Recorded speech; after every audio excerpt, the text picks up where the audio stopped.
Hello et bienvenue dans une nouvelle vidéo. Aujourd'hui on se retrouve pour un make-up spécial petit prix. Je vais donc me maquiller avec vous aujourd'hui en utilisant exclusivement des produits qui proviennent du drugstore. Alors il y a des prix plutôt essence vraiment pas chers.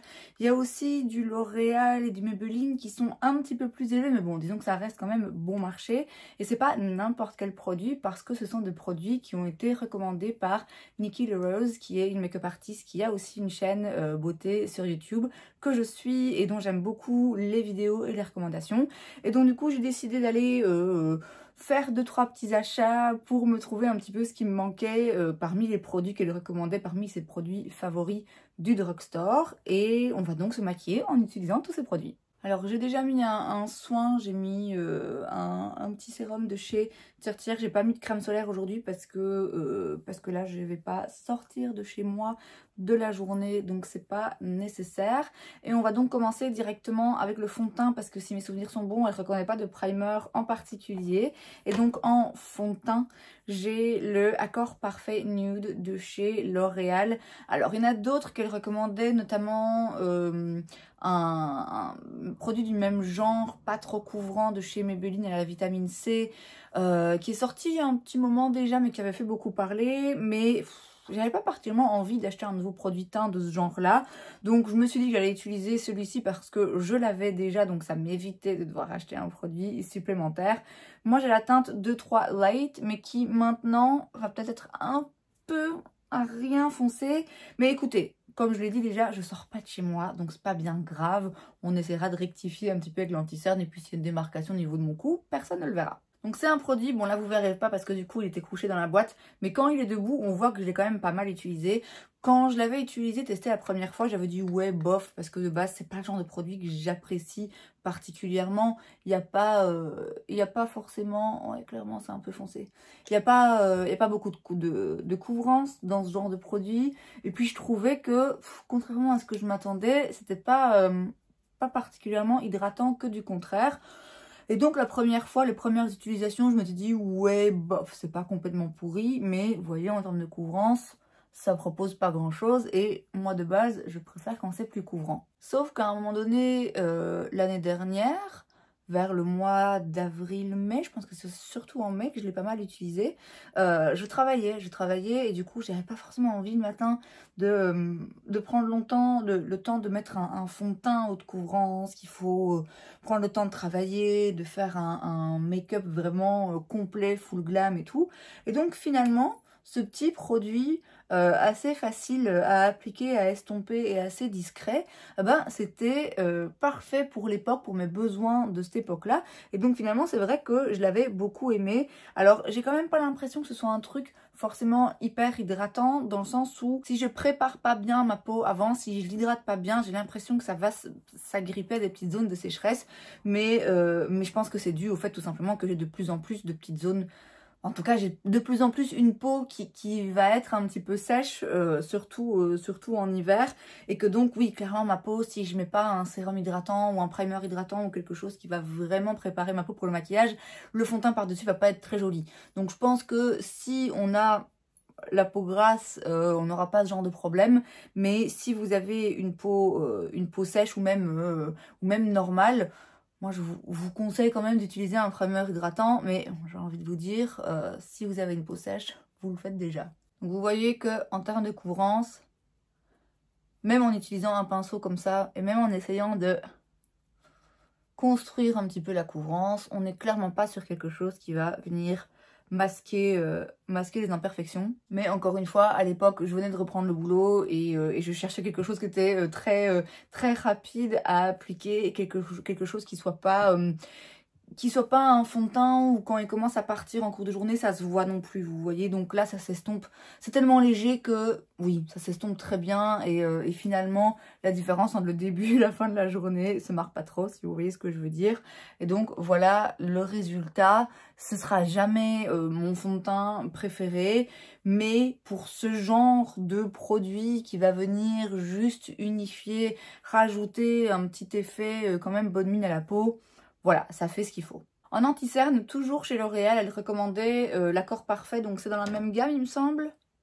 Ouais, c'est dans la même gamme. C'est donc le sérum correcteur lumineux. Ici, j'ai pris la teinte 1.5 clair. Je l'ai déjà utilisé quelques fois cette semaine. Et écoutez, il a l'air vraiment pas mal. De nouveau, bon là, la différence va falloir se marquer. Mais tant mieux, ça va nous permettre d'arriver à un juste milieu pour mon teint. Donc, je l'ai utilisé quelques fois. Il n'a pas l'air hyper couvrant. Mais en fait, il l'est quand même suffisamment. Et je pense que d'autant plus quand on va utiliser un produit pour le teint qui est beaucoup plus léger, bah, c'est d'autant plus intéressant d'avoir un anti-cerne qui se fond bien. Ce que j'ai remarqué, surtout par rapport à cet anti-cerne, c'est qu'il ne file pas trop dans les plis. Alors, je le poudre toujours. Et si vous ne le poudrez pas, il va y aller. Hein. Je veux dire, encore une fois, c'est de la science pure. Mais je trouvais qu'il restait assez... il bougeait pas trop. Donc voilà, c'est pour le moment un anti-cerne que j'aime bien. Je vais continuer à le tester, hein, voir un petit peu ce que j'en pense. Mais en semaine, je mets quand même des fonds de teint qui, en termes de couvrance, sont quand même plus couvrants que celui-ci, qui est quand même vraiment particulièrement léger. Et j'ai pas l'impression que mes cernes se voient ou qu'elles sont plus marquées. Faut dire que j'utilise aussi à chaque fois le correcteur de chez Charlotte Tilbury, qui n'est pas du tout en prix drugstore, donc que je ne vais pas utiliser dans cette vidéo. Là, je pense que c'est la première fois que j'utilise l'anti-cerne seul, mais très franchement, je le trouve pas mal. En fait, il est pas... Ouais, il bouge pas trop, et pour autant, j'ai pas l'impression qu'il a qu'il sèche, qu'il a un fini trop sec. Vous voyez le Shape Tape de chez Tarte, par exemple, bah, clairement, alors oui, il est hyper couvrant. Oui, c'est un fond de teint qui va vraiment bien se coller à la peau, mais il peut être asséchant. Alors qu'ici, c'est une texture juste un bon juste milieu en termes de texture et en termes de couvrance aussi. Je vais en rajouter un petit peu à d'autres endroits de mon visage, parce que là, du coup, la différence entre le teint et l'anti-cerne, forcément, se marque pas mal. Donc, je vais venir en rajouter pour mélanger un petit peu les deux. Alors pour la poudre, malheureusement, je n'ai pas la poudre qu'elle recommande. C'est la Fit Me de chez Maybelline en version poudre libre. Et en fait, chez moi, elle ne se trouve pas. Il y a la version compacte que j'avais déjà eue il y a longtemps et qui m'a franchement pas impressionnée. Je m'en étais d'ailleurs débarrassée. Et il n'y a pas moyen de la trouver. Même en ligne, vraiment, je la vois nulle part. Le seul endroit où je l'ai trouvée, où je pouvais la commander, c'était sur un site qui s'appelle iHerb, que je connais pas, franchement, je n'allais pas commander juste pour ça. Il me semble que sur Amazon aussi il est disponible, mais Amazon, j'ai pas de compte et je préfère pour le moment éviter. C'est une poudre dont ça fait un moment déjà hein, que j'entends parler, ça fait très longtemps qu'elle est sur le marché et j'en ai entendu dire du bien. C'est vrai que les poudres drugstore, moi finalement j'en ai très peu en poudre libre. C'est une poudre qu'on compare souvent à la poudre de chez Huda Beauty que j'ai hésité à l'utiliser pour cette vidéo, mais je me suis dit... On n'est quand même pas dans des prix drugstore, hein, de toute évidence. Et donc, je vais plutôt utiliser une autre poudre qui coûte pas cher et qui est aussi un grand classique. C'est la Coty Airspun, qui est une poudre qui est intense, qui est vraiment intense, en pigmentation, en pouvoir matifiant et alors en odeur. Ouf! Elle sent fort. C'est pas forcément une poudre que je vais recommander à tout le monde et je vous avoue qu'aujourd'hui, je suis un petit peu sceptique à l'idée de la mettre parce que en ce moment, comme on est en hiver, j'ai la peau qui est un petit peu plus sèche et c'est une poudre qui poudre quoi, vous voyez. Donc je vais essayer de l'utiliser avec parcimonie pour éviter de m'assécher encore plus la peau. Donc je vous dis, je la recommande pas forcément à tout le monde, mais c'est un grand classique, ça reste un grand classique et il faut avouer quand même qu'elle est efficace. Donc je vais prendre un pinceau MAC CD140S et je vais bien l'imbiber de poudre et en même temps, vous voyez, je retire bien l'excédent pour qu'il y ait de la poudre en fait sur tout mon pinceau, mais qu'il n'y en ait pas trop non plus. Donc je vous dis, c'est une poudre un peu intense. Donc je la mets avec ce pinceau, comme ça m'évite d'en mettre trop. Ça va pas être non plus la poudre la plus légère, la plus fine, la plus imperceptible. Non, non, clairement, on n'est pas sur ce genre de poudre. Mais encore une fois, on est sur une poudre très efficace et assez floutante quand même. Hein. Mais voilà, floutante, mais qui placarde un peu quand même. Je vais juste en balayer un tout petit peu sur la zone T. C'est tout, il m'en faut pas plus. Alors, on va passer au bronzer. Et là, elle recommandait un produit que j'avais déjà et que j'aimais moi-même beaucoup. C'est le Infallible 24 Hour Fresh Wear Matte Bronzer de chez L'Oréal que j'ai dans la teinte de 250 clair, qui est un très joli bronzer qui est vraiment qui a une texture vraiment très fine et très soyeuse et assez luxueuse, hein, très franchement. Pour ce genre de prix, on est vraiment sur quelque chose où on n'est pas sur une texture de poudre qu'on a l'habitude de retrouver au drugstore. On est vraiment sur quelque chose d'assez d'assez fin et très joli en termes de texture, en termes de couleur aussi, en termes de fini.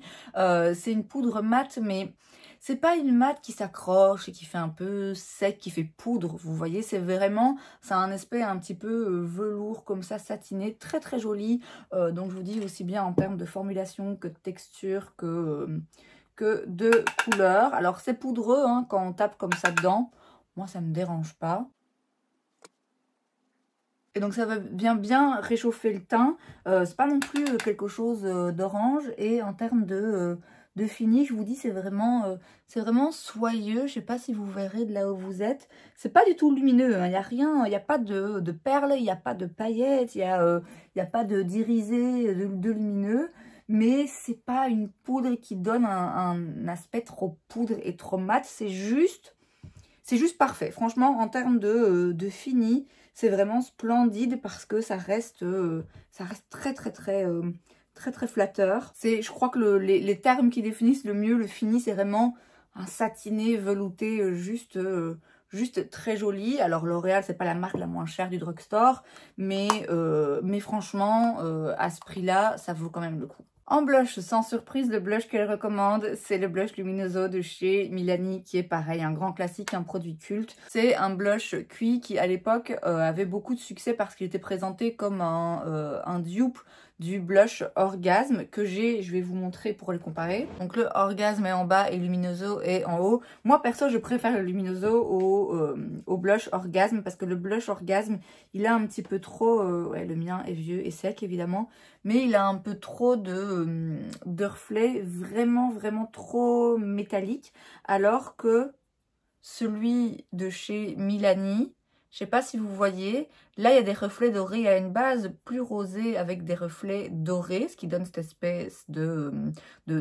couleur corail. Et là c'est juste en fait un blush cuit corail dans lequel il y a un tout petit peu de reflets dorés, mais je le trouve plus joli. J'ai toujours trouvé les Luminoso beaucoup plus jolis. Je l'avais à une époque, je m'en étais débarrassée quand j'avais fait un gros tri, donc j'ai dû aller le racheter.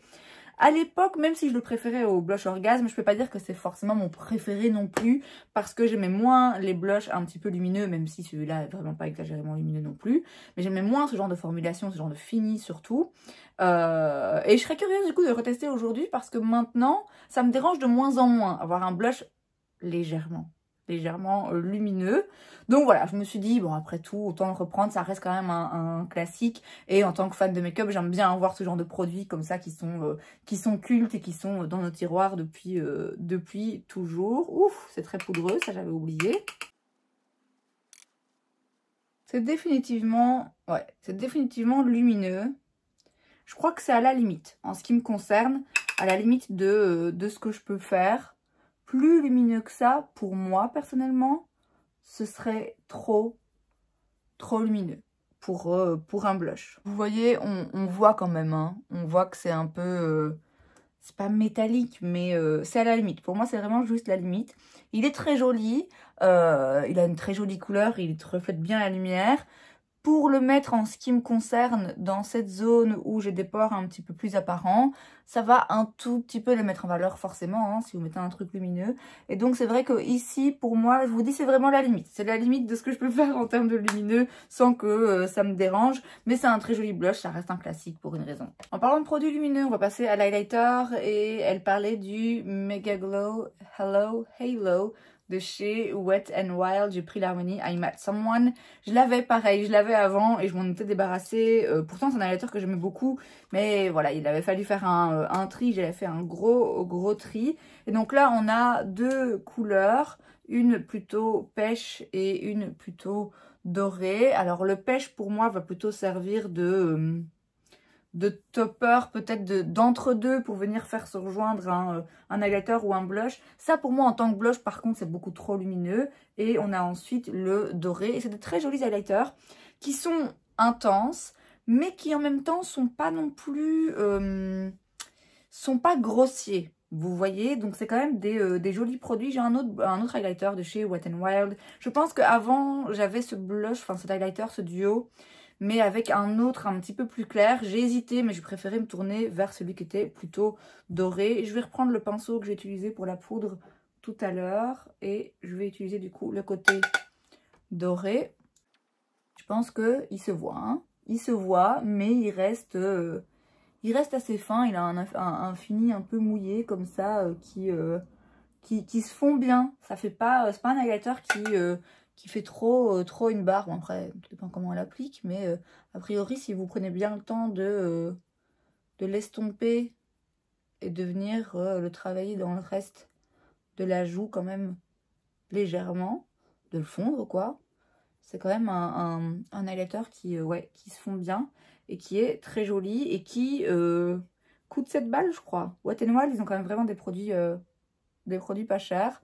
Alors, c'est pas toujours des produits incroyables, hein, il y a des loupés, mais il y a quelques pépites et c'est le cas de ce bronzer, de cet highlighter, pardon. Alors, avant de passer au reste, je vais utiliser un spray et on retourne chez Milani, j'ai le Make It Last, que pareil, hein, j'avais avant et pareil, je m'en étais débarrassée alors que c'était un spray que j'aimais bien, mais juste parce qu'il fallait faire des choix. Alors, ça ne viendra jamais remplacer mon Charlotte Tilbury, mais c'est vrai que dans mes souvenirs, c'était un très bon spray. C'est un spray qui, certes, aide à la tenue du make-up, mais surtout vient raviver un petit peu le maquillage, estomper le côté un petit peu trop poudreux et c'est juste un joli spray qui est efficace tout simplement et qui sent bon en plus.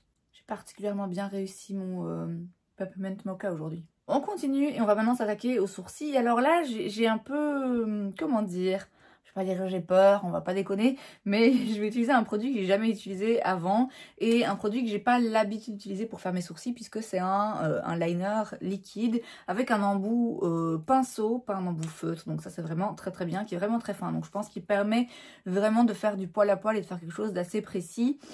J'utilise très rarement, à une époque j'utilisais plus souvent un liner pour les sourcils. J'utilise beaucoup plus rarement ces moments-ci parce que ça demande un petit peu plus de concentration et de précision. Ça demande un petit peu plus de temps à mon sens aussi. Et c'est vrai que comme je travaille, ouais, j'ai moins le temps et la patience et la concentration de faire mes sourcils avec ce genre de produit au matin. Mais c'est ce qu'elle recommandait et c'est ce que j'ai vu d'autres personnes recommander. J'en ai entendu parler sur plusieurs chaînes que je regarde. Apparemment, c'est vraiment un chouette produit de chez Maybelline alors qu'ils sont pas forcément connus pour faire des top produits pour les sourcils d'habitude. Donc écoutez, on va bien voir ce que ça donne. Et donc d'un côté, il y a le petit liner. Et de l'autre, il y a un gel à sourcils. Moi, c'est surtout pour le liner, il me semble que j'en ai entendu dire du bien. Le côté liner qui apparemment est vraiment extraordinaire. Donc, on va voir. Et puis après, on utilisera le côté gel à sourcils. Donc, je vais me concentrer. Je ne vais pas vraiment vous parler.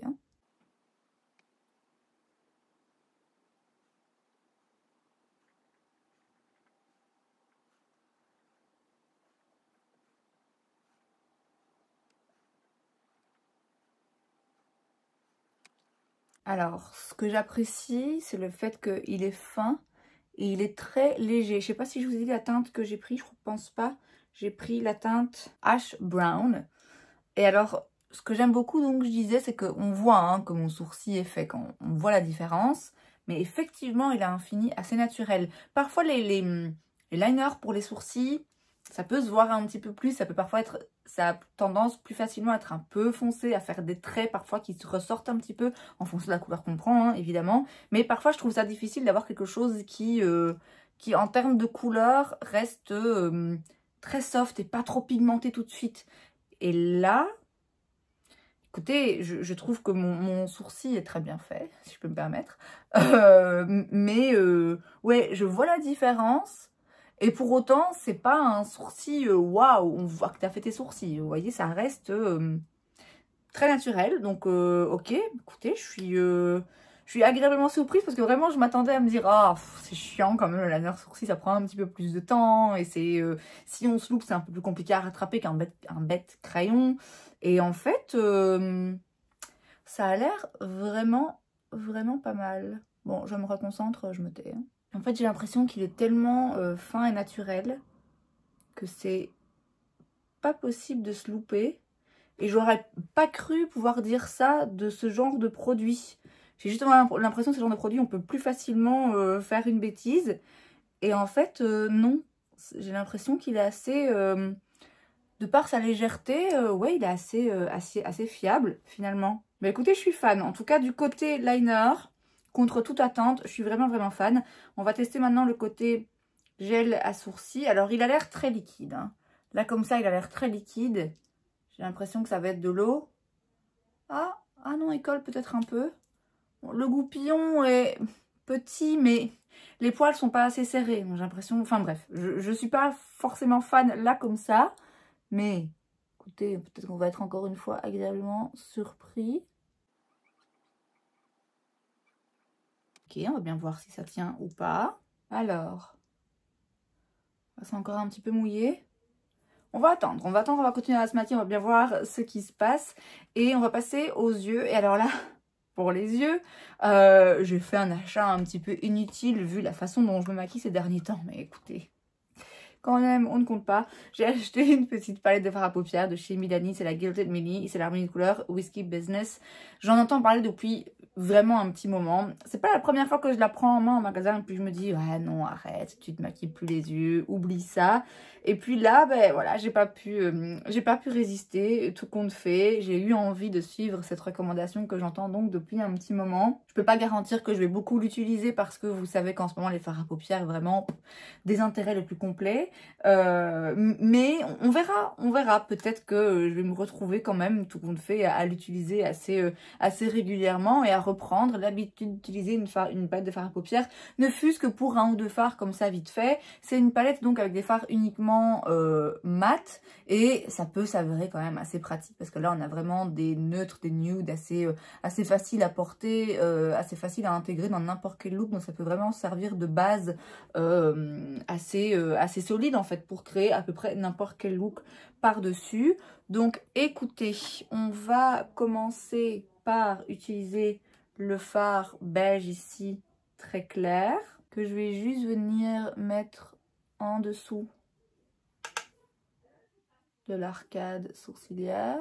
Ensuite, je prends un pinceau Sigma, c'est le E40. Je vais prendre la deuxième teinte la plus claire, qui va être un petit peu plus ton sur ton. Je veux juste venir commencer à créer une petite ombre. Je prends la teinte à côté qui est un petit peu plus foncée, mais qui reste quand même... Bon, c'est plus chaud, hein, mais c'est pas non plus exagérément chaud. Et là, donc de nouveau, je viens au-dessus du pli paupière. Mais je suis un petit peu plus précise. Pas trop non plus, parce que je préfère que tout soit un petit peu flou et estompé. Je veux pas faire un truc trop travaillé. Et moi, je viens au-dessus du pli paupière parce que sinon, sinon, on voit plus rien. Je reprends la teinte que j'ai utilisée juste avant. Je tapote bien l'excédent. Je viens juste m'assurer que le tout est bien flouté, bien estompé. Et écoutez, je dois avouer que ils sont pas mal. C'est pas les fards à paupières, la formulation absolument du siècle. Mais pour le prix de ce genre de palette, on est sur des fards qui sont pigmentés, qui se voient mais qui se travaillent bien, qui s'estompent bien, mais qui s'estompent sans disparaître. Vous voyez juste qui se font bien les uns aux autres, pardon, et qui permettent du coup de faire de très jolis dégradés. Toujours avec cette teinte, je vais venir en mettre sur la paupière mobile, un tout petit peu, vite fait. Je vais rester comme ça pour le moment, je vais voir si j'en utilise après pour fumer un petit peu le liner, mais je vais d'abord utiliser le liner. Du coup, on retourne chez Maybelline, c'est le Tattoo Liner Gel Pencil dans la teinte Bold Brown. Et alors c'est vrai qu'il est, je sais pas si vous allez voir, je vais à peine toucher. Vous voyez le truc? Donc oui, très intense. Je vais le mettre en muqueuse supérieure, déjà pour commencer. Et je vais aussi l'utiliser en liner. Et donc je viens vraiment au ras des cils. Je vais pas jusqu'au bout. Je sors un tout petit peu. Mais je fais pas directement une wing qui sort. Je vais prendre un petit crayon liner. Je vais prendre le E65 de chez un pinceau liner. Ah, je suis fatiguée. E65 de chez Sigma. Et là, je l'étire. Il est efficace, il n'y a aucun doute. Il s'est bien étiré sans... quand je l'ai étiré et que j'ai été le bouger, il ne fait pas de bouloche comme c'est le cas parfois avec les liners qu'on va travailler. J'ai eu le temps de le travailler. Je ne sais pas s'il sèche vite ou pas. Ok, très joli. Je vais reprendre du coup la palette et je vais prendre un autre pinceau. C'est un pinceau de chez Sephora. Il n'a pas de nom, pas de numéro. Ah si, 041. J'avais jamais remarqué qu'il y avait des numéros. Bon, écoutez. Et je vais prendre du coup cette couleur, ce brun,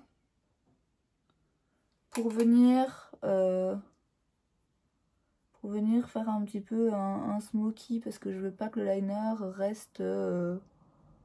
reste aussi marqué. Je préfère avoir quelque chose d'un peu ouais, un peu smoky, et du coup je viens le mettre par dessus le liner et là je le remonte un petit peu, et je vais aller aussi un petit peu là en coin interne. Je sais pas si vous voyez la différence, mais c'est du coup un peu moins marqué tout simplement. Et je vais aussi aller un tout petit peu en ras de cils inférieur, juste là vers la deuxième moitié, très légèrement. Pour les fards à paupières brillants, cette fois-ci, elle parle aussi des Super Shock Shadows de chez Colourpop, et je suis tout à fait d'accord. C'est vraiment des très jolis produits qui ont une formulation assez unique. Elle a une couleur qu'elle montre qui est splendide, glitz, je pense. C'est compliqué pour moi de commander sur Colourpop, mais je vous avoue, quand j'ai vu cette couleur, je me suis dit, ah ouais, quand je retourne aux États-Unis, c'est sûr que je me la prends. Moi, j'ai la teinte Fringe, qui est aussi très jolie. Et donc je vais venir en mettre un tout petit peu, un peu comme un topper finalement. Donc j'appuie pas, je viens juste rajouter un tout petit peu de brillant pour refléter un petit peu la lumière, ouvrir un petit peu le regard, mais c'est vraiment très léger. Ça peut être beaucoup plus intense si on veut, hein. Moi là je veux l'utiliser juste en petite touche de lumière. Et par contre, je vais prendre un petit pinceau de chez Sephora en collaboration avec Sananas. Et là, je vais y aller avec un petit peu plus d'intensité. Et je vais venir dans le coin interne, vraiment juste ici, pour vraiment bien rajouter une petite touche de lumière. Alors avant de parler de mascara, je vais déjà commencer par me recourber les cils. Le mascara donc, elle en recommande plusieurs, notamment le Panorama, il me semble, de chez L'Oréal, que j'ai jamais essayé. J'avais pas forcément envie ni besoin de racheter un nouveau mascara, donc je l'ai pas pris. Elle recommande aussi la base de chez Essence, mais là, Lash Princess, et celle-là, je l'ai encore jamais trouvée. Moi, j'ai une autre base de mascara de chez Essence que j'aime beaucoup aussi, mais c'est pas celle-là dont elle parle. Elle parle de manière générale de quelques mascaras de chez Essence, mais elle dit que elle, son préféré, c'est le Lash Without Limits, que j'aime aussi beaucoup. Je peux pas dire que ce soit mon préféré, mais c'est un mascara que j'aime beaucoup, et donc c'est celui qu'on va utiliser aujourd'hui. Globalement, je trouve que les mascaras de chez Essence, il y en a qui sont moins bien que d'autres, hein, clairement. Mais quand même, vu le prix, on se trompe rarement, hein.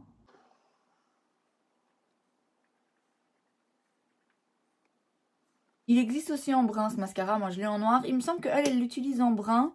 Mais écoutez, j'ai un autre mascara brun de chez Catrice à tester bientôt. J'ai aussi un mascara Bordeaux de chez Maybelline que je voudrais tester, que j'ai acheté récemment. Et donc, j'avais pas forcément envie de racheter celui-ci en brun. Mais je pourrais, hein. Je pourrais, les mascaras en plus ça sèche. On n'est quand même pas censé les garder hyper longtemps. En principe, c'est 3 mois. Donc, je rachèterai très certainement ce mascara et je reprendrai très certainement en brun aussi. puisque c'est vrai que j'aime assez de temps en temps de mettre un mascara brun parce que du coup c'est un petit peu moins dur tout simplement dans le regard. Je me rapproche pour que vous voyez le résultat. C'est un très joli très joli mascara. J'ai quand même toujours une préférence pour la Lash Princess, mais je sais pas si c'est une question d'habitude ou juste parce que c'est mes préférés depuis des années ou juste parce que ça c'est une brosse en silicone, les autres c'est des brosses en poils classiques et je préfère toujours un peu les brosses en poils classiques, mais je dois reconnaître que c'est un très beau mascara qui fait d'ailleurs partie de mes tops de cette année, mais ça vous le verrez un peu plus tard. Et on va terminer ce make-up avec les lèvres. Je vais juste retirer, j'avais mis un baume à lèvres parce que j'ai les lèvres un peu sèches, un peu abîmées en ce moment, comme je vais dehors et qu'il fait très froid. Et en plus, je vais mettre un rouge à lèvres mat, du coup, je préférais bien les hydrater avant. Mais avant de parler de rouge à lèvres, on va parler crayon à lèvres. Elle recommandait entre autres le crayon à lèvres de chez NYX dans la teinte Nude Truffle, qui est une jolie teinte, qui est... C'est pas vraiment froid. Alors c'est marrant parce que moi quand je regarde comme ça, il a l'air plus froid que ce que vous voyez à l'écran. Je vais juste le comparer à mon Starring Roll de chez Catrice, juste pour voir ce que ça donne. Ouais non, ça n'a rien à voir. Hein. Le Starring Roll, il est beaucoup plus... il est un peu plus rosé, là on est plus sur un brun. Et effectivement, quand j'ai le Starring Roll à côté, je me rends compte que celui-ci, il est vraiment un petit peu taupe froid. Mais je sais pas pourquoi quand là comme ça, pour vous, j'ai l'impression que ça va ressortir un petit peu plus chaud. Bref, je l'ai déjà porté une ou deux fois cette semaine, je l'ai bien aimé. Je vais le réutiliser aujourd'hui avec vous. En termes de texture, il me fait un petit peu penser au crayon de chez MAC. C'est définitivement une texture un petit peu plus sèche, qui prend un petit peu plus le temps de se travailler. Mais du coup, a priori, c'est un peu plus longue tenue aussi. Et ça permet d'éviter d'avoir un truc trop émollient qui bouge partout. Mon côté flemmard fait que je préfère toujours un liner rétractable. Mais quitte à avoir un liner qu'on taille, j'aime autant avoir un vrai crayon en bois. Pas les crayons en plastique qu'on taille, je trouve que ça se taille jamais très bien.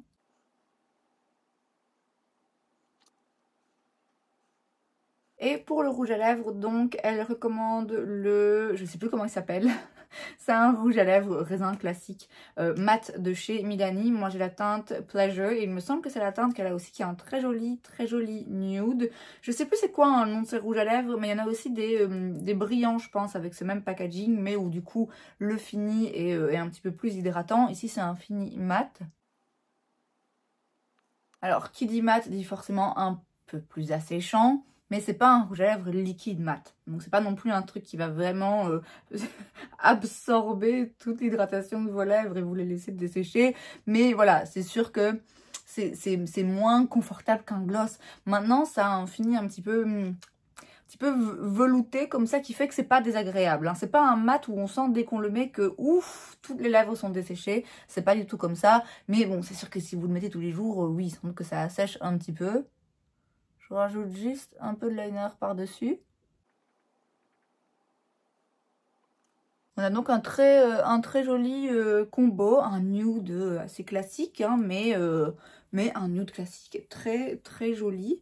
Et on ne refuse jamais un joli combo lèvres qui fonctionne. Et voilà donc le résultat de ce make-up fait uniquement avec des produits drugstore relativement bon marché, certains meilleurs marché que d'autres, produits qui m'ont donc été recommandés par Nikki La Rose, et franchement pour la plupart je dois dire que je suis assez d'accord. Il y a rien là qui ressort où je me dis non, ça j'aime pas. Le blush de chez Milani, le Luminoso, il est limite, il est vraiment limite pour moi, mais c'est un très joli blush. Je peux pas dire que non, il fonctionne pas. Si vous voulez un blush lumineux avec une texture cuite qui ressemble à s'y méprendre à ceux de chez Hourglass, clairement Milani, ils font de très bonnes formulations. C'est juste que c'est vraiment à la limite de ce que je peux me permettre personnellement par rapport à un blush lumineux. Mais oui, c'est des très beaux blushs. Le fond de teint, je vous l'ai dit, ce sera jamais mon préféré parce que j'aime bien avoir un petit peu plus de couvrance. Néanmoins, voilà, mon teint est fait, j'ai pas l'impression d'avoir non plus trop de choses qui ressortent, qui se voient et qui font que mon teint donne l'impression qu'il ne soit pas fini. Et parmi le reste des produits, j'ai vraiment trouvé là des produits dont je suis vraiment fan. Certains donc que je connaissais déjà et que j'adorais déjà, c'est le cas du bronzer de chez L'Oréal, je vous ai dit, il est absolument incroyable. Et puis le tattoo liner de chez Maybelline, il est vraiment très bien. Apparemment toute la gamme tattoo liner de chez Maybelline est pas mal. Je crois que c'est le premier liner que je teste de chez eux et je dois dire que je suis assez convaincue. Pareil les sourcils, franchement je m'attendais pas à kiffer, mais j'ai beaucoup aimé. Et c'est donc tout pour cette vidéo, j'espère que ça vous a plu. Si c'est le cas, n'hésitez pas à laisser un like. Vous pouvez aussi vous abonner à ma chaîne parce que c'est gratuit, donc pourquoi pas. Et moi je vous vois la prochaine fois. Bye.